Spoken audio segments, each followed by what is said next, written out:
Good. Today's topic, are you at risk for delivering a premature baby? Can you know your risk for delivering a premature baby?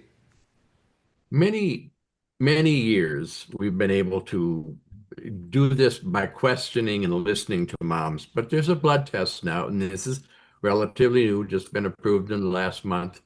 It's called preterm or PRETRM, and it's done during the 19th to 20 week of pregnancies, and it detects hormone protein levels in your blood.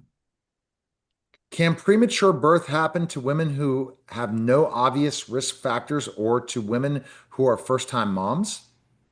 50% of preterm birth happens to women who have no obvious risk factors, and 40% of preterm birth happens in first-time moms.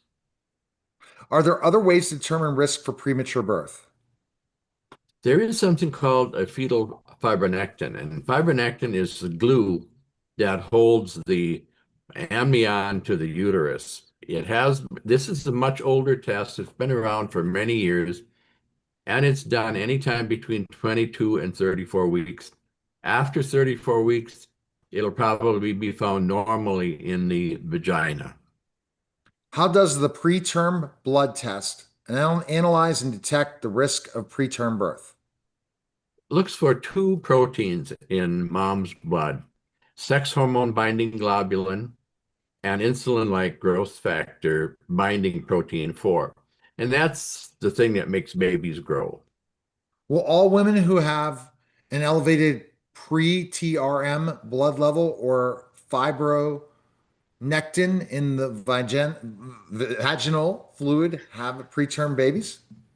No, it's just an opportunity to try to discuss with your patient what might be possible and ways to avoid preterm birth. But there's absolutely no guarantee. So for some moms, it might actually create unnecessary anxiety. Who should get this test?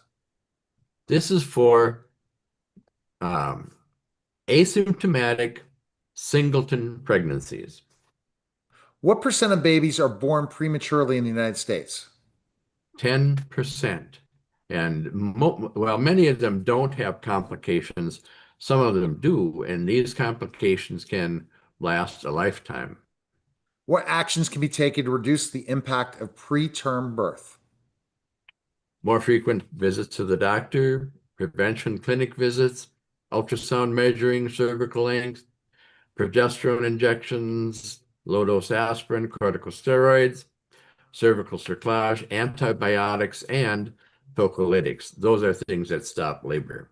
All right, the best place to go is ruraldocallen.com and protect pregnancy away today, available on Amazon. Take care, Doc.